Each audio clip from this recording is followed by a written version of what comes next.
Good evening, everyone. Welcome to Ring with Metal Mike. Tonight's interview is with Black Diamond Entertainment with Ty, Louie, and Devlin, who hopefully will be joining us momentarily. Just bear with us, as always. Appreciate you coming out this evening.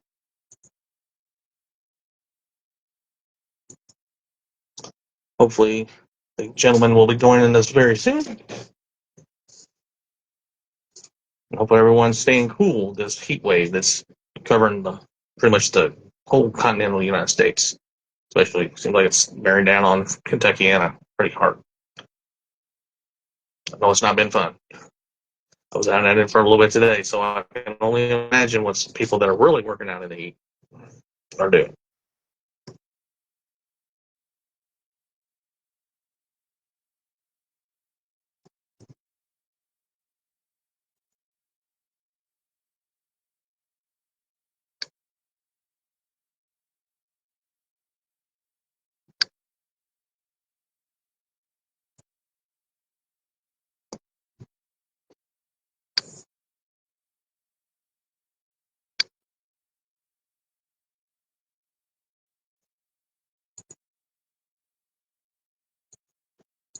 I will thank everybody for sharing this post.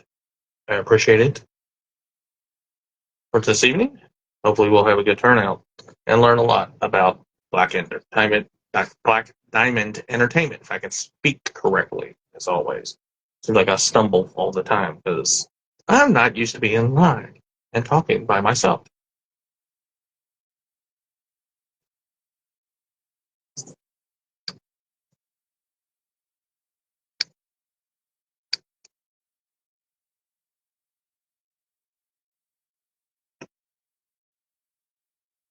Tonight's special is Wednesday night edition of Rockin' the Ring, again with Black Diamond Entertainment.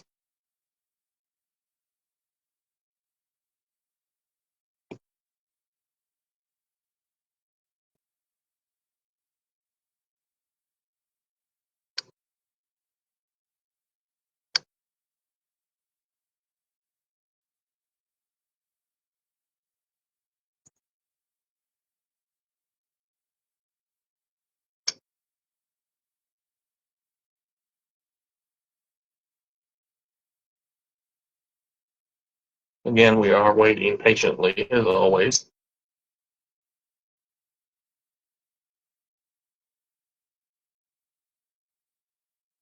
Again, we are waiting patiently, as always.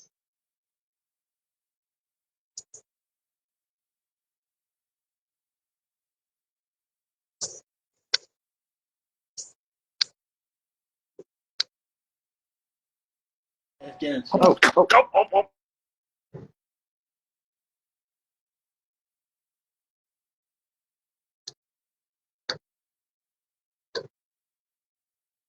Hey, there's Deshaun, or Devlin. Come and went. Let's try this again. Join! I hear you guys. You there? We sure are. Hey, guys. How's it going this evening?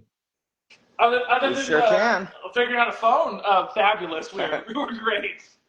There we go. Oh, here we go. Come and go. Come and go. Can you put it long ways? It says it has to be vertical. Okay, well, we're vertical. We're vertical. Ty, get fly and scoot over, Louie. Not too far over, Louie. We're trying to set up the tripod and everything, and then realized we couldn't do that.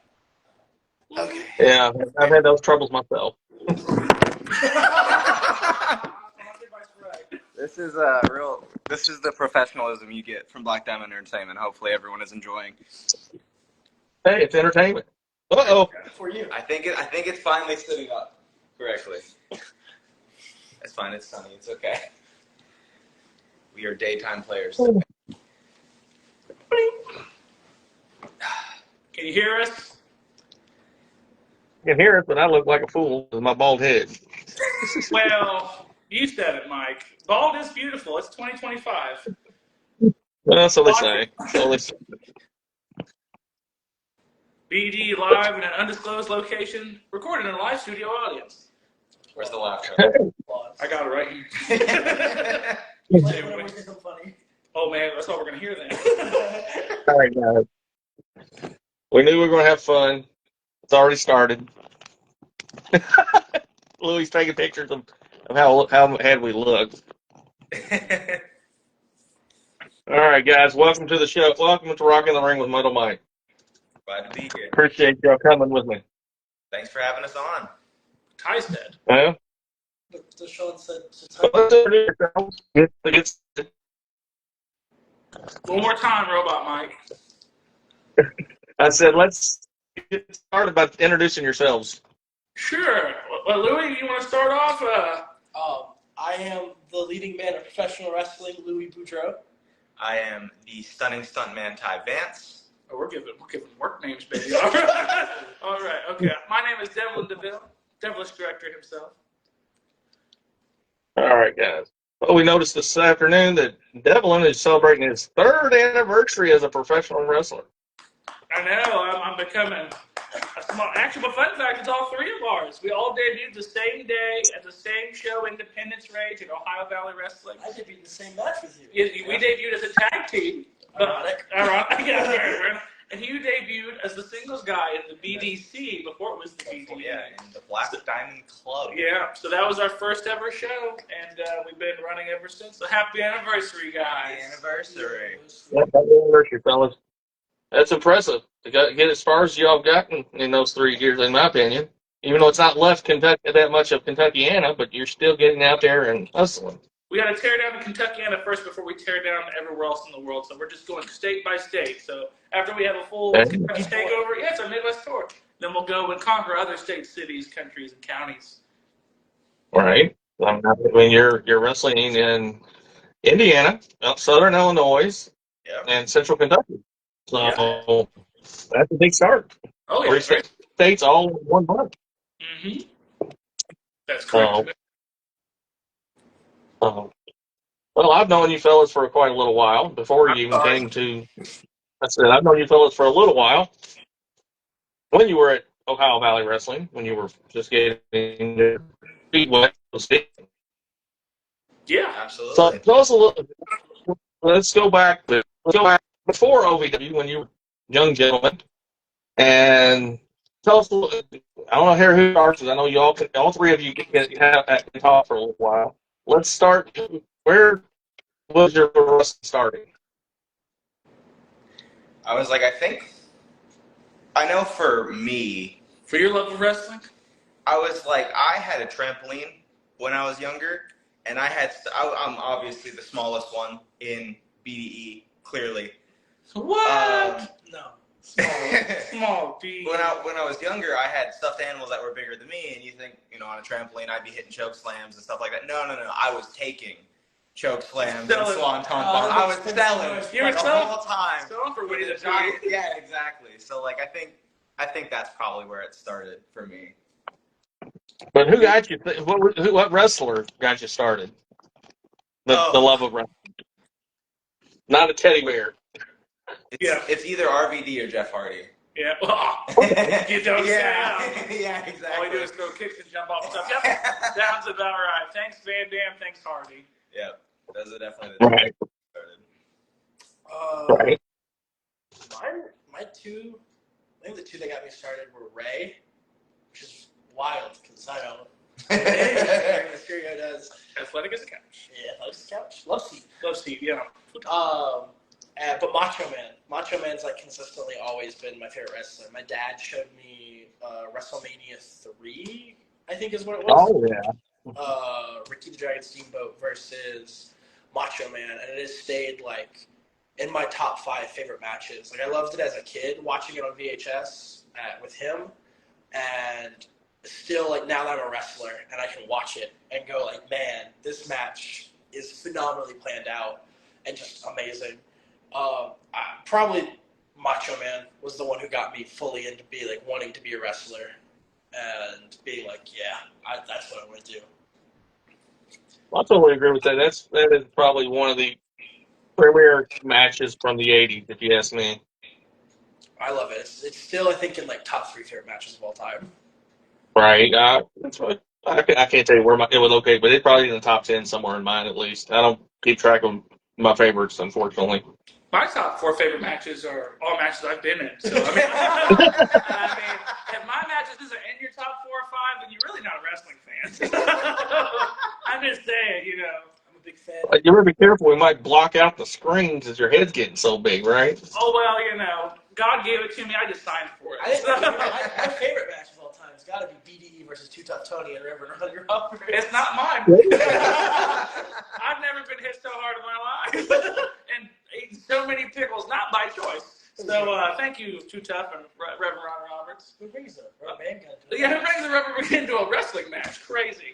What's funny? Why I got into wrestling was I didn't get enough attention from my mom. So I decided the best thing to get attention was to dress up half naked in front of other people and perform.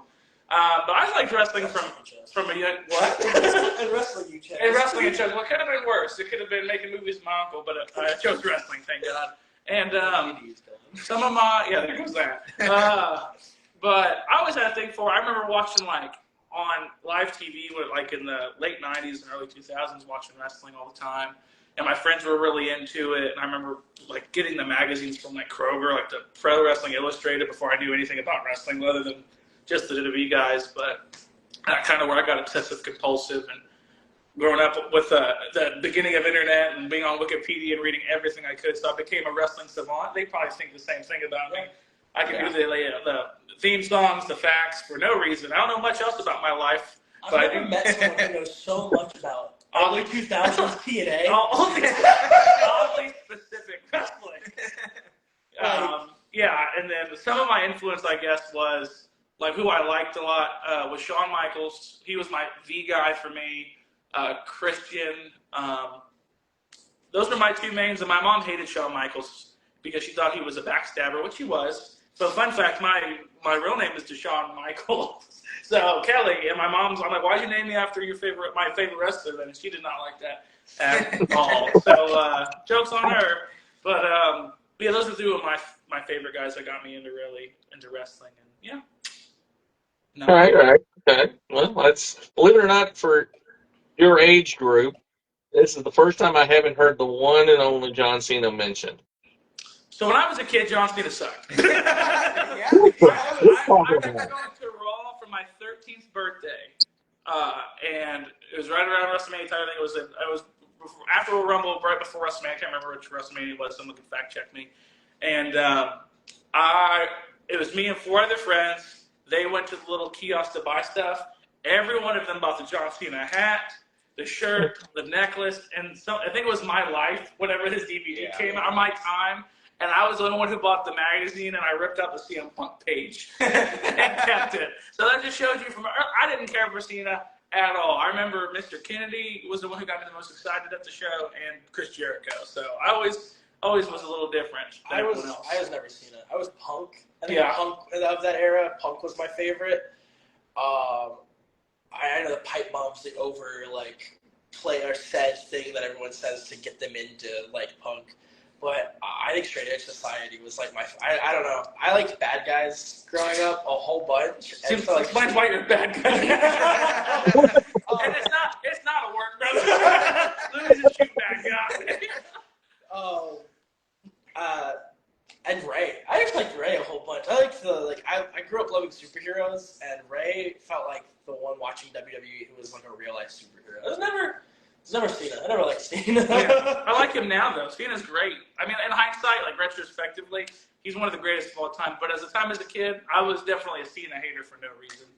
100%. I liked Randy. I saw Cena and went, why is everyone cheering for that guy when this guy is right here? Yeah. And that's both his rivals. Yeah. And Edge was my favorite at that time. So, Well, at least you can say you graduated from the same school as Cena and Orton and Brock Lesnar, Shelton Benjamin. Fun fact, we are 20 years removed from that. They were the class of 2002. We were technically the class of 2022. Correct. I always said, 20, it just took 20 years of lull in between to get another great class. And look at us now. We're 3 years in, and we still don't have a contract. But, Joke's on them. So, which one would you be in that class of 2002? Ty? Shelton Benjamin. Man, I don't know. I'd probably say Shelton. You'd be Shelton Benjamin? Well, one of them I don't want to be because of certain things going on right now. I'll take Brock. Probably Orton. I'm probably the guy who wouldn't get a contract. I'm Rico Constantino from that class. Don't diss Rico now. Don't Rico, diss Rico. I asked for his permission to get my gimmick when we first started. Yep. Because he got permission to get his gimmick from Adrian Exotic. Adrian Adonis. Yeah. Exotic Adrian Street, yes. Huh? Exotic Adrian Street. Yes, that's what the around. So yes, he got his blessing from him. So I asked Rico on Facebook if I could use his, and he didn't say yes. He never said no. He just said we'll talk soon, and I took it as a yes. We never talked soon. We never talked. Scary. Yeah, it's crazy. Soon is still coming. Scary thought. I was at OVW during that time period as a fan. Really? Yeah. So I've met all those guys. Louie wasn't born yet. I'd just been born. Another person that was there, someone that's on chat with us, and he wanted me just to mention him, was Eric. DJ Eric. Eric Montgomery. We're his favorite tag team. We are his favorite tag team. Yeah, he said that today on our post. We're his favorite three-person tag team. Nah, you should be very careful. I just think he's pulling your leg, and I think he's going more for the Freebirds. Well, I'm not gonna lie. We took inspiration from them. I mean, you're yeah. I'm Michael PSS. You're whoever it is when we need it next time. Checks out. Yeah. Right. But yeah, I was there. And like I said, met all those guys, and that's when I hate to say it. I mean, I'd seen them forced down my throat for so long there to going in WWE. That's what made me not a fan. Really? I'm more of an undercard. I want to watch the undercard because them guys outshine most of, if not the top of the card, typically. Yeah, they just have to try harder. We've been on the undercard plenty of places, and we've tried to show up and shown out. And we have sometimes. And some of us have been on the main event card. And shit the bed. Yeah. Hey, you got to start somewhere, right? Exactly. Absolutely. And that's where we started, and then we went everywhere else after that. I mean, we've wrestled for places like Supreme Wrestling and Strictly Insane and Indiana Powerhouse and Forever Pro, and we've wrestled Grindhouse. So Indiana's your home, but like I said, you're all stretching out, and Strictly Insane's out in Southern Illinois. Yep, and with TCW in Evansville, Muncie, Indiana. Trying to head up to 0-1. So let's go back to Supreme for a minute. That seems to be your home promotion per se. And y'all just had a big show that I know Devlin helped with getting together at the Madison Theater. Yes. So, fun fact, before I ever went to Ohio Valley Wrestling, when I was like 16, I trained at Supreme. And being young and not knowing the confidence I have now, I had none as a child. But contrary to popular belief, I know my ego is big and inflated. Who would have guessed I was a shy, insecure young man? When I first trained, I didn't think I could do it. So I started at 16. I did it for a little bit, quit. I think I started again when I was 20 and thought, I'm still going to be bad at it. And then eventually I went, long story short, tried for Ohio Valley Wrestling. And then I felt confident and then off to the races. So I've always had a love and a real strong connection to Supreme because that's my home fed. I'm from Madison. They're from Louisville, more or less. And me and Draven have been kind of working together on some stuff. We started wrestling there. And then one thing led to the other. And I'm on the Ohio Theater board and thought it'd be really cool to have a wrestling show there.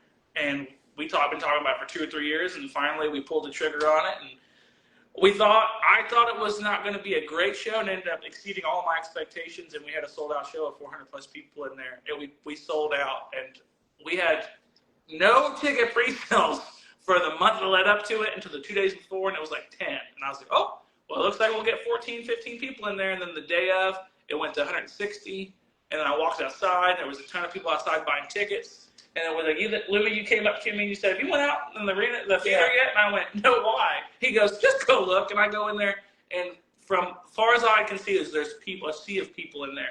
They ended up taking the balcony, putting people in the balcony because all the seats down low were sold out, and it just went swimmingly to the point of now we're going to do it twice a year. We'll be doing it on September 20th later this year, and it'll be our big show for the Supreme Wrestling. So I won my first 2 titles there. So I remember the first time we were in the theater, we had gotten permission to shoot a promo there. And I remember this whole time leading up, Devlin's like, I got this place. It'll be such a good spot for this promo. And I'm like, yeah, okay, it's probably going to be, because we've done a lot of stuff in the streets of Madison. This is before we actually got anything going. We've done a couple things in the streets of Madison or like downtown, like Highlands and like Louisville. So I'm like, okay, cool. We'll see what this is like. I remember I pull up to the theater. I'm like, oh, that's a pretty legit looking theater. Do we actually get permission to go in here, or are we going to break into this place? Of course, the owners are there, and they let us in, and it's just such a cool venue. And I remember being like, oh, okay, this is going to be a great spot to cut, a promo. And he brought up, like, oh, yeah, they want to do, like, a wrestling show here. And immediately I was like, it felt perfect. Because, like, with this, where the stage was, and I could see where all the seating would be, and the ring had a perfect spot. And I was like, oh, that'd be cool. And then that was the end of it in my head. I was like, that'll probably never happen, but it'd be a cool venue for it. And then I remember when everything started to fall into place, and, like, I showed up to the theater. I think I was coming from after work, or it was something. And I remember pulling up, and the ring is already set up, and all the chairs and stuff are set up, and they're working on the big screen. And I remember looking at the venue being like, this will be fun. This will be a great spot to put on a show. It'll be super entertaining. And obviously I'd known about the pre-sales not being great. And I'm like, hey, even if it's 10 people, I'm going to have fun, at the show. It's going to be a great time. And then we were in the Battle Royal at the very beginning of the show. Yeah. And I remember I hadn't seen the crowd yet. I was still, I was in the locker room the whole time. We talked to some fans at the beginning, trying to sell some merch and everything, and we're about to go on, and I peek my head out the curtain, and it is just jam-packed. And I remember, like, I could feel my, like, breath catch for a second, and I was like, oh, this isn't the nerves I normally get before a match. This is on an entirely different level. And I think it's just because my expectations were so far off from what the reality is in the opposite way that I expected, but it was so fun to feed off that crowd because they were so hot. Because they've never had a wrestling show there ever in the 100 some odd years they've been there, and Madison's different because it's a historic town, it's an art town, so we weren't sure how they were going to take wrestling because a lot of people, unfortunately think wrestling is kind of like for like Neanderthal. So they were kind of like. But the theater people saw the vision. They thought, this is art. It's art. Wrestling is art. It'll be cool. It'll be fun. So they weren't sure. And then, of course, everybody and their mama came, and it was feral. It wasn't like normal wrestling fans. It wasn't casual fans. It was like people in the city were like, this is cool. They got behind it. I remember after the Battle Royal, we saw the Easter Bunny win a title that night, too, by the way. The Easter Bunny won the Ohio Theater Championship, and they unmasked, and it was me, and then it was awesome. It was just a really cool moment, and they stayed like that almost like the whole night. Yeah. So I've had only a few times in wrestling where like I've walked out and I've like lost my breath off of like, oh my god, this is like. And I think the first time was the first time we debuted. Oh my gosh. And I don't remember that match at all. And the second time was the first time I had a TV match on OVW. And the third ever time was stepping out for the Madison thing. Because I remember we walk out, the heels first, baby faces, and it's all 3 of us. You in the Easter Bunny costume. And I remember being like, oh, this worked. And I had like leading up to it, like called Devlin a lot and been like, how's it going? Do you need any help with anything? Or I would constantly like check in to see how it was going. Because I really, really wanted it to work for him. And I remember almost tearing up, like, when we walked out, because I was like, oh, this is way beyond, like, what he thought was going to happen. I don't remember the Battle Royal. I don't remember the Battle Royal at all. I couldn't see in the Battle Royal. I don't remember the Battle Royal at all. I remember the match with J-Mo. Yeah. but I don't remember the battle royal.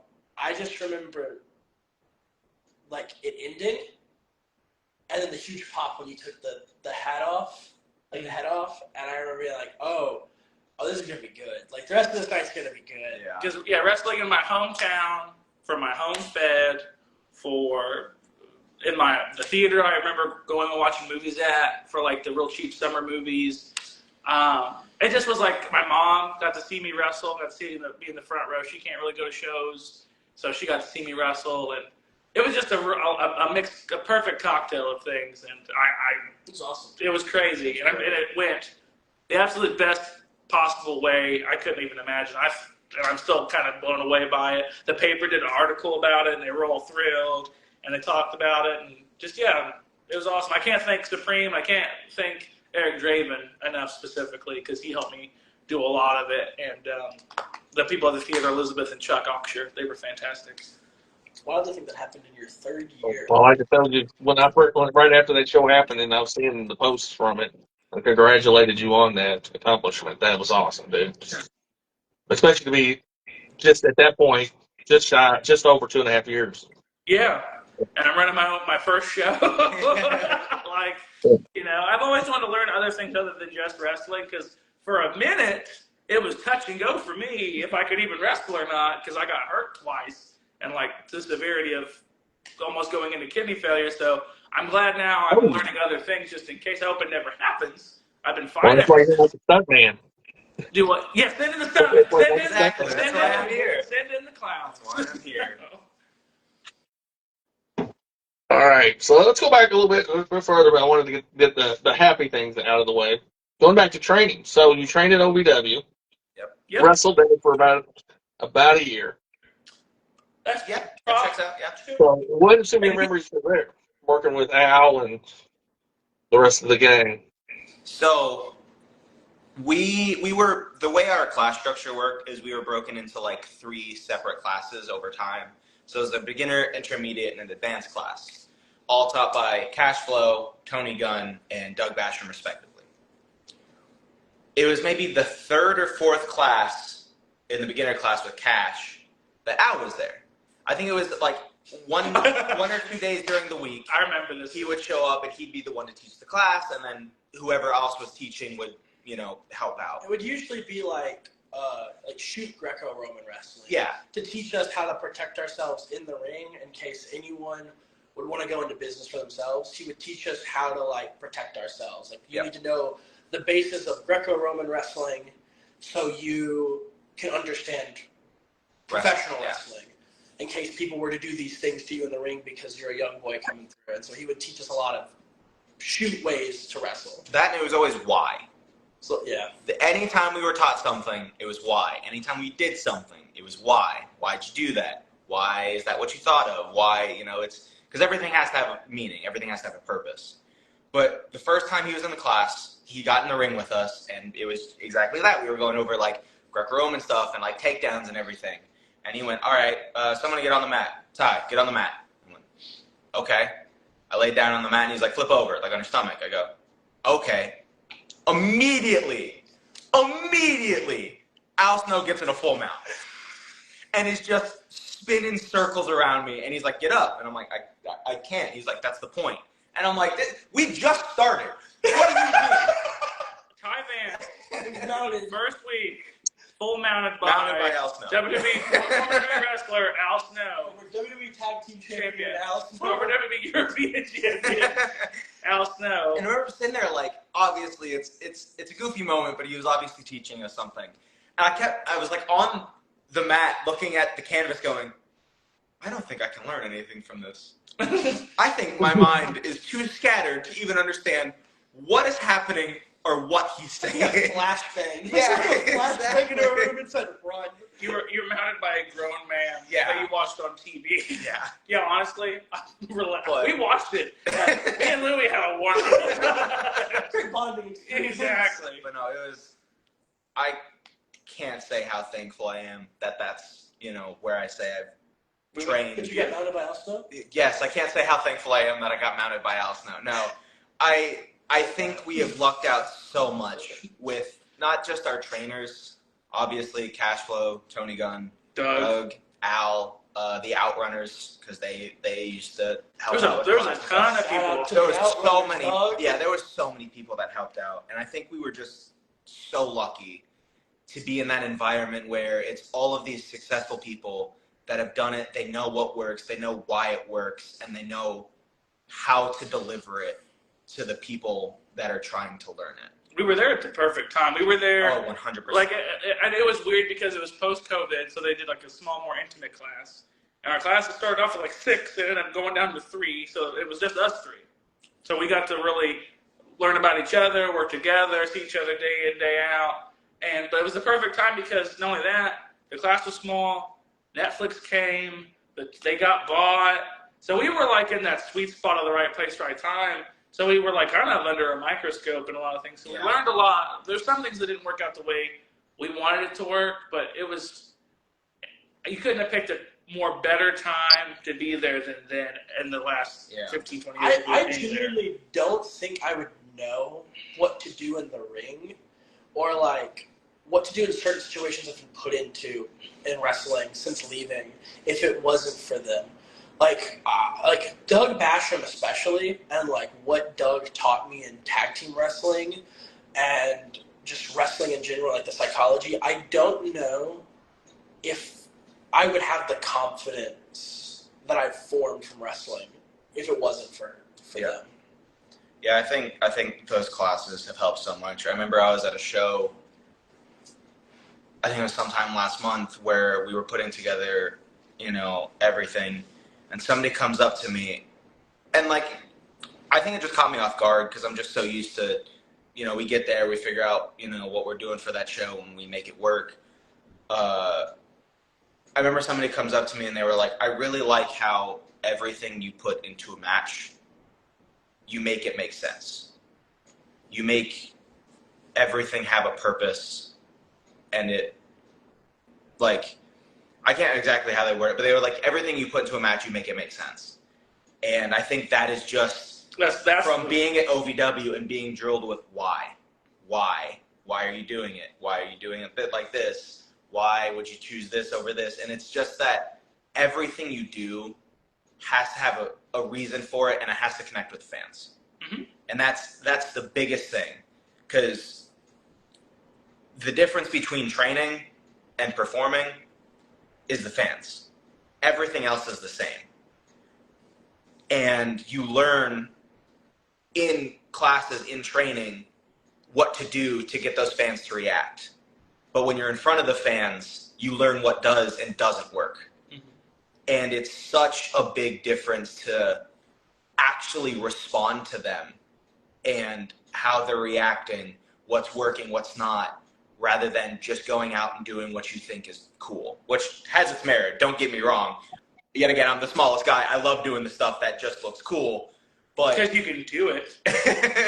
But the amount of times that we've been in the beginning of a match and we're just jaw-jacking, and someone in the crowd will throw something out that'll, just this weird off-the-wall chant against us, and we're like, all right, that's it. That's what we're running for the whole time. We're going to make that one person's chant that everyone followed in on. That's what we're honing in on. It just gets everyone so involved. And that's why and not try to toot our own horn or nothing, but that's the one thing we're really good at. I think OVW did a good job of telling us the wrestling stuff, that's fine and dandy. It's the working a crowd, character stuff. That stuff is just the most important part of wrestling. Building a connection with your fan, like the fans and the audience. Yes. Like building that connection, whether you're... Yeah, I think me and seeing you all more so at Grindhouse in the last 6 months, there's a love-hate with you guys, so to speak. Yes, there is. Yes. We're very polarizing, and it just means we need to do a better job of getting people to hate us more. Or love us. Because I get why. Some places just loathe us, despise us. And certain places, some people like booing us, but I can tell it's more of they're cool, but I'm going to rip them apart. Yeah. And both I'm saying it's a love-hate. Yeah, which I like, but sometimes it feels like us, and they just want to be in on the joke. Like some people do want to be on the joke. They just want to be in on the joke. Here's what I'll tell you. If you hate us, love us, awesome. If you love to hate us, keep doing that, but buy our stuff. Buy our merch. We have a merch stand every show. I need more people to show up. Buy our merch. You're not wearing mine today, but yeah. So it's the whole thing. But OVW taught us that the most important thing is dealing with people, and that's what we focus on the most. So, and I think that's why we get booked the way we do and go to places the way we do, because I think people see how we get reactions from people. They might be like, oh, that Devlin kid, he has a crappy moonsault, but man, I can't do a moonsault. Jokes on them, I did do a moonsault. And but man, people hate him when he walks into the room. So that's a shoot. That's a shoot, brother. Well, like I said, I mean, like I said, I think the way I've watched you all, even on video from other places, each crowd's a little different, but you all, like you just said, have adapted to each crowd to see where they're going to take you, and then we're going to feed them back what exactly they're giving you. Yeah. Yeah, because I feel like, and when it comes to adapting to a crowd, I feel like there's some crowds that you can kind of address as a whole. So, like, for example, the Grindhouse crowd, they are super cohesive as a unit. If one of them's cheering, they're all cheering. If one of them's booing, they're all booing.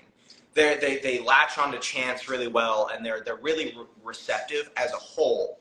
So you can kind of make a general statement to the crowd, and all of them will respond.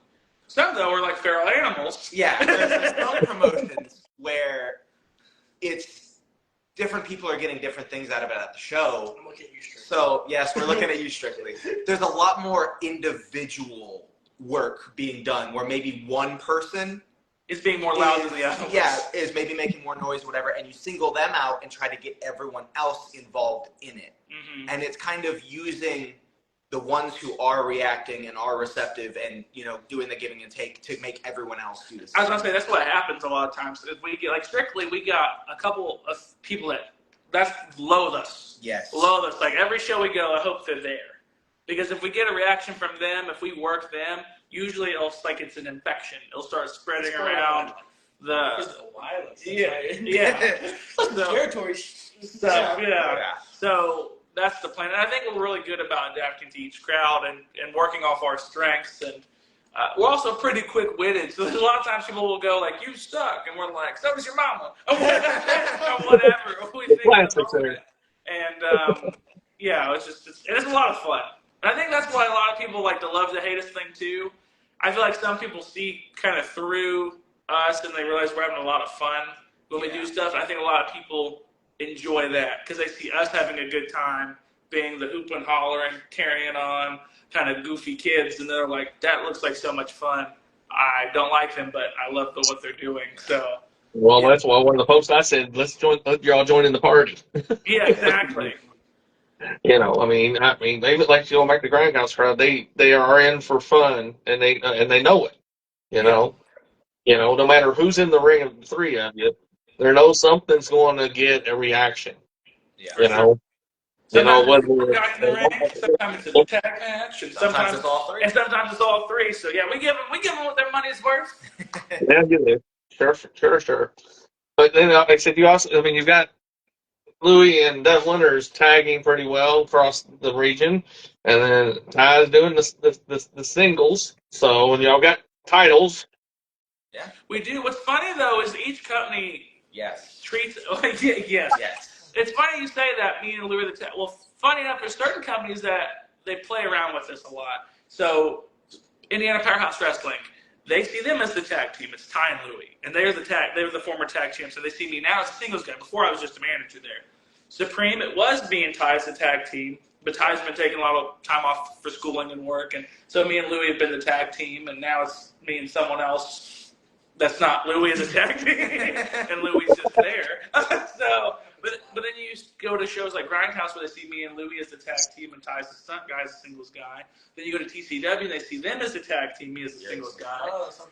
They saw us as the tag team. And they saw us as the tag team this weekend. And then Forever Pro, it's me and it wasn't me and you, asked me and Louie. So a lot of places interchange us a lot where sometimes me and Louie tag, sometimes me and Ty tag, sometimes they tag. It's the beauty of a three-man group. And that's the best part of being a three-man group. I feel like that's another thing where it leaves it where it's not stale or boring because they might see the same teams come in, and eventually they'll go get kind of tired of it. But with us, we can kind of switch the flavor up a little bit. Like, me and Ty are gonna tag today. They might not have seen me and Ty tag, but they're gonna like it. And or you two will tag today. I'll do the singles match, or I'll just manage, or whatever. We just wrestled for a show that was in Carrollton, and they tagged and I managed. Yeah. So it adds a lot more fluidity and flexibility. But we are the tag champs, and it is under the Freebird rule, which we call the film set rule, and we can all hold the titles at any given time. Me and you have held it. You two have held it. I've held the light heavyweight title. Everyone has held the light heavyweight title. We're doing the Freebird light heavyweight title. It's great. What'd you say, Mike? That's what I was getting ready to ask him. If you're all doing the Freebird rule, or whoever's there, that's what you get. Yes, we have. And there's been times where we've had other honorary members come in and lose the title. OG Ugly. What's up with that, man? He teamed with Louie for BDE on our behalf. He was the co-star for the day, and he dropped the tag titles. So honestly, it happens that way, though. Yeah, sometimes them honorary people, regardless of who they are, you might think, oh, they're going to be great. And then they either turn on you or cause strife between everybody because they're injecting themselves. I'm great. Some of them we get stalked by some. Yeah. What's up with that? So, what has been your finest moment as a trio? As a what? As a trio. Oh, as a trio. What's our finest moment? I still think theater show. I was like, because there was 2 moments at the theater show. There was after the battle royal. Yeah. Then there was the whole ending of our match, which you also were I think the whole in. ending of y'all's match and you getting to win your first title in your hometown in the theater. I think that's probably gonna be mine. Mine is for sure is main eventing the show that I got to help put on in the theater in my hometown, winning the tag titles with my best friends. That's probably my finest moment. I've had some other really cool moments, just like, of course, debuting with you both, like the same night 3 years ago today. We've had some wrestling. I mean, if we do individual moments, like I know you probably both winning your first tag title. I wasn't there, but you guys won the tag titles, which that was probably a big moment because that was your first title. I got to wrestle Congo Kong, and I was by myself that show because I wrestled Congo.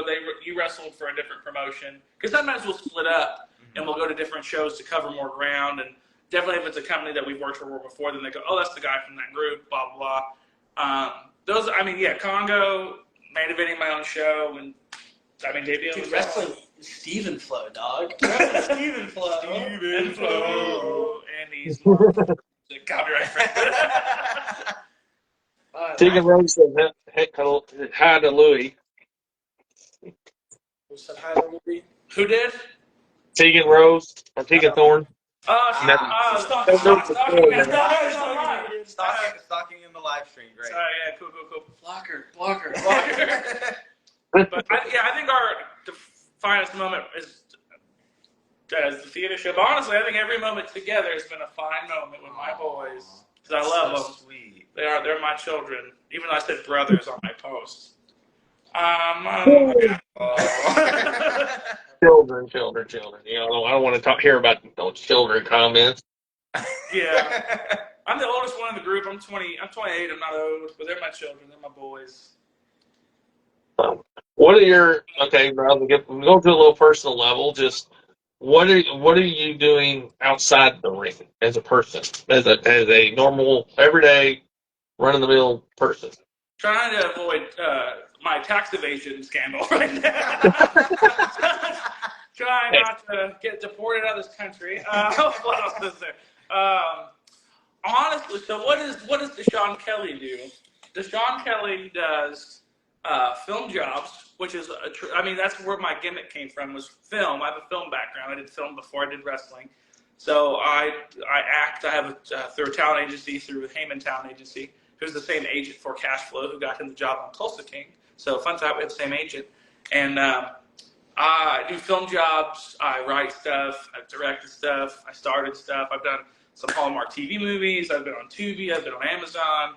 But I also have a day job. I work a part-time day job at a retail store that sells comic books, toys, movies, video games, antiques, gold, jewelry, electronics. I mean, I do a little bit of everything. It's like a pawn shop on steroids. So that's my day job. I work there part-time. And then, yeah, the film stuff. And I do a lot of stuff. I should say what I don't do. This is shorter list. It's a shorter list. Like I do podcast stuff. I do video editing stuff. Just stay busy. I try to live life. I like to live life.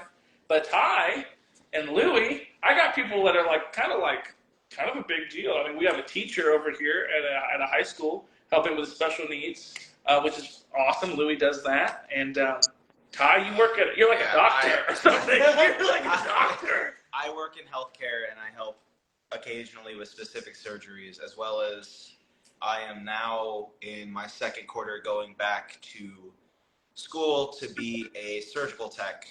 Basically, when you're watching movies and TV and the doctor says scalpel and somebody hands him a scalpel, he's the scalpel. Yes, I will be the scalpel now. That'll be me once I'm done. On top of that, just a lot of leisure stuff, which I'm trying to turn into something productive by making videos and stuff out of it. But he LARPs. I do. You can't. Okay, so you can't see it right now. There's a bunch of swords and weapons over there. Sure, go get one. There's a bunch of swords and weapons over there. Not real. Don't worry. There's arrows and bows and stuff over there. There's so many extracurricular stuff that I do outside of wrestling. He roll live action role plays. Yeah. And he goes to game conventions. Quit touching. Yeah, game conventions and stuff. And I'm starting to learn because of wrestling how to properly record. That sort of stuff, as well as edit and put together. So hopefully some of that will be on the internet soon. We'll see. And then Louie, you also do card tournaments, card tournaments. I work as a special needs instructor at a high school here in Louisville. I am currently going back to college to be a full-time teacher. Everyone going to college? Is everyone going to college except me? I'm going to start my college this year. I'm going back to college to be a full-time history teacher. Outside of that, I occasionally compete in pro tournaments for card games to try and win money because I'm also a nerd. But I was supposed to, or I competed in a big tournament locally for about $10,000. I did not win. But I did pretty well for it being my first ever big tournament. But I'm a teacher outside of professional wrestling. That's the big thing that I do. Well, I got a nephew that's got special needs, so he's going into high school next year in Jeffersonville. Oh yeah. My brother has special needs. He's out of school. But that's awesome. All three of you doing something that you love. So that's Ty loving his sharp objects. Yes. Yes. Some of them are blunt. Some are round. Some are metallic. So it's kind of wild. So we're into a lot of different things, which is I think we have a lot of overlap too. For sure. We love, and of course it shows in our gimmick as we love film and TV and movies, and that's why our gimmick kind of is the way it is. And we go full out with doing the promos where we're ripping off Top Gun or Reservoir Dogs or Scream. Psycho. Yeah, I'm glad you remember. I forgot after the two. And that's kind of why our gimmick the way it is, because we have a love for arts and theater and film and everything like that. And so it makes a lot of sense. And yeah. And we have all the props, swords, and locations, and all the amount of props we have for promos is ridiculous. I got in trouble for one recently. What did we get in trouble for? I got in trouble for the Reanimator one I bought. My family found it and was like, "Are you doing drugs?" I was like, "No, it's Reanimator." Do you want to give some context? Okay. No. I own a prop replica of the syringe used in the Reanimator. It's the reagent that Herbert West uses to bring the dead back to life. Yeah. It's one of my favorite horror movies of all time. I love Reanimator to death. It looks like drugs. It is very much a syringe with green, liquid inside of it. And my family went to go grab something out of my room today. And my sister was told my mom, it was like, is he doing drugs? And my mom called me when we were setting up and was like, "Are you okay? Is everything okay?" And I went, "It looks like melted uranium glass." What type of drugs is 4 rest? I responded, I was like, Mom, I love you to death. What do you think I'm doing? Ecto-cooler heroin? no, it's a prop. And I told her what it was, and she was like, oh, that makes a lot more sense than you doing drugs, actually. I've been pulled over with a gun once, a fake prop gun. That was all found and dandy until it wasn't. And I thought, you know what? The best way to show a cop is that the gun's fake. You point it at him. I've never been yelled at so fast in my life. He let me go because he thought I was stupid. We've had a lot of props get us into shenanigans. Well, remember we shot a promo, the Rocky promo at the children's school, and the principal of the school called the police, and the police showed up. It's because they saw 3 grown men and shirtless in the school parking lot, and then the cop comes up. This is Madison. The cop comes up. Oh, hey, Deshaun, it's just you. Yep. How long you gonna be? Probably another 10 minutes. Cool. Have fun. Walked right back away. Didn't care the slightest bit. Because, small time Madison, I know everybody. What about the gun case? I think it could be a guitar case. We had a guitar case for our James Bond one, because I've seen Desperados once. And we put a paintball gun in it and carried it around town to shoot a promo. And, we've done a lot of dumb stuff for the sake of the art of the game. So, skill of the game. Remember you wore a lucha mask in a restaurant once. I did. I 100% did. Yeah. We've done a lot. We have done a lot. In the 3 years, we've only been doing promos for a year. Wait, really? Yeah. A couple weeks ago was the year anniversary for our first Powerhouse promo for Top Gun. I'm about to start resharing them. That's crazy. And then today, I think I got a message today that said it was 1 year from one of our other promos, or second or third promo. Wow, I honestly can't believe that. That's insane. We've been doing official vignette promos for 1 whole year. And you're doing darn well with them, if you ask me. I mean, some of them 1,000+ views each time. We're usually high engagement, over 20 shares usually. I mean, I think we did a Friends promo that went not viral, but it was volatile. I was and it was such a throwaway promo. We did it for Forever Pro, but we were like, let's just do something fun. And Louie came up with it, and we're standing on the street. We're like, man, we need to shoot a Forever Pro promo that introduces Black Diamond Entertainment, or Forever Pro to Black Diamond Entertainment. What do we do? And I looked over at the fountain that they have in Madison, and I went, let's do a Friends promo. We're in the fountain. Ty was like, no. And Deshaun's like, it's stupid. That's a good idea. It's so stupid it might work. So we shot in the Broadway fountain. Broad daylight, guerrilla filming, didn't ask nobody. There was one point, speaking of us getting in trouble, we were in the fountain shooting the footage we needed, and there was one point where there was a gang of golf carts. Yes, because with people with golfing looking people, but very professional, powerful looking people, and they were across the street and they had stopped and watched us. And they were watching us, and I was like, this is it. We're all getting cuffs thrown on us. We're going to get in the back of the paddy wagon, and that's going to be it for us shooting a Friends promo of all things. Maybe I could talk us out of it.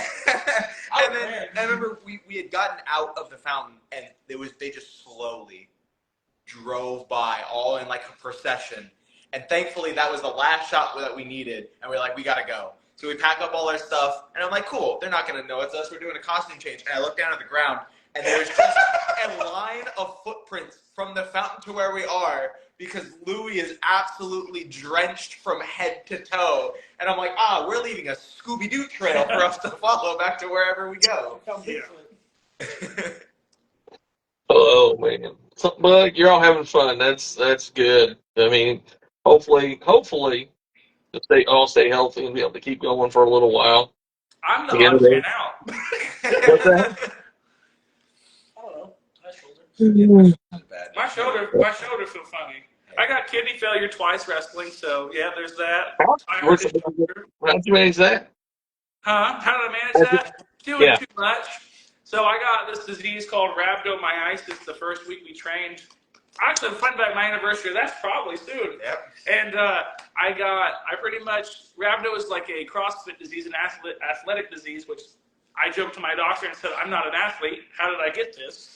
And it's pretty much where you stress your muscles out to the point where they tear and they'll start to bleed, and the blood will go through your kidneys, and the kidneys will go into renal failure, and that goes into that.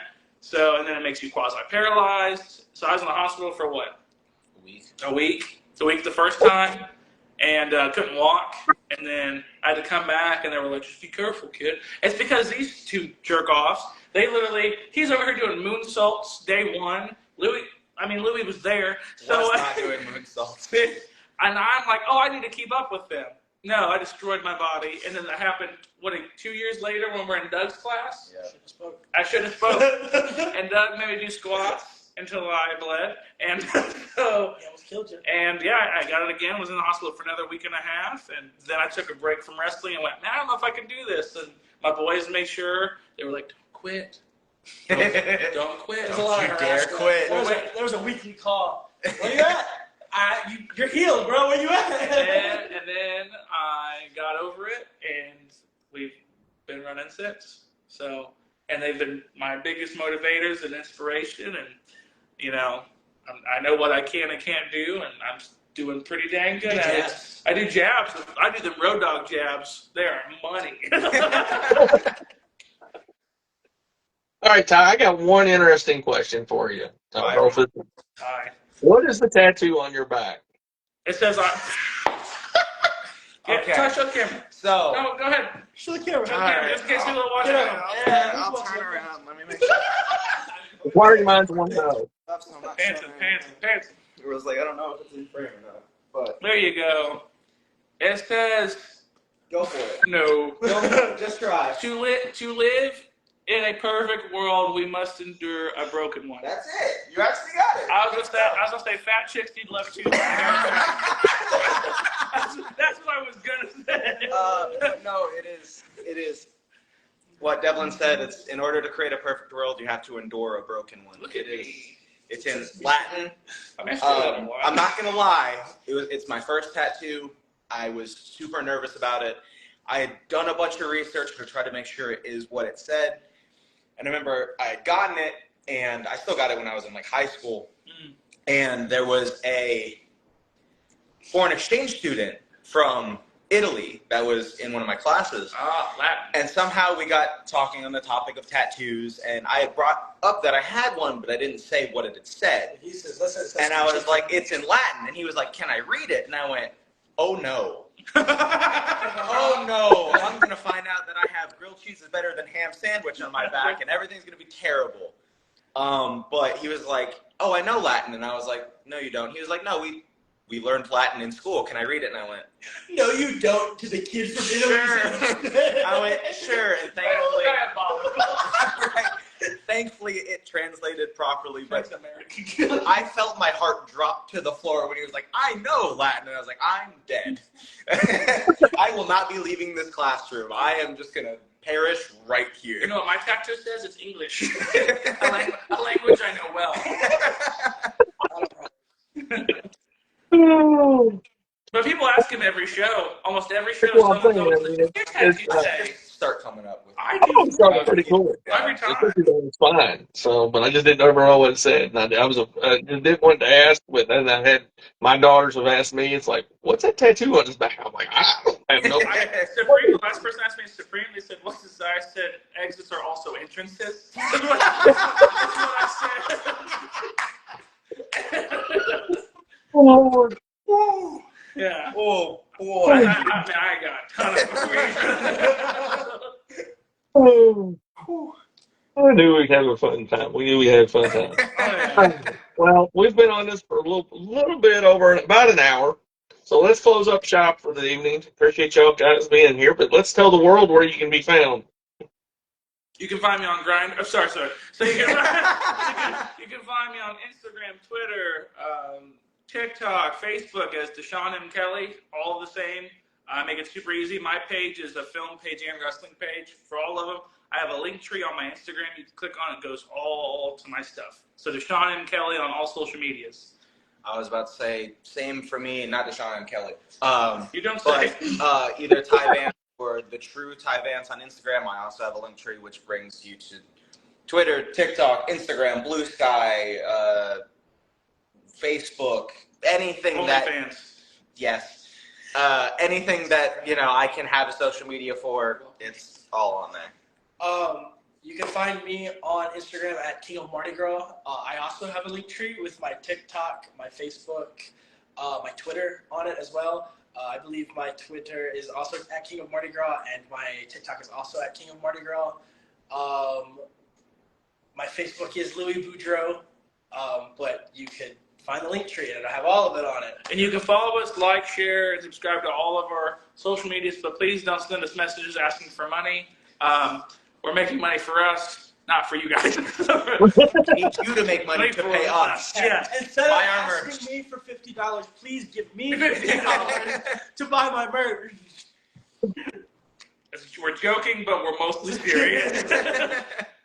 I always thought y'all was come buy our merch. Come buy our merch. We are. I mean, we have the merch game on lock. Louie has t-shirts. Ty has a shirt that has a front and a back. I'm making limited shirts of all my B movies. I mean, we have stickers, pictures, slates, trophies. Devlin DeVille Vision. Yeah, Devlin DeVille glasses. We're about to get keychains coming soon. Keychains and wristbands. So and might have some stress balls. So really? Yeah, I'll show you. You heard it here first. Get your Devlin DeVille stress ball at your local wrestling show.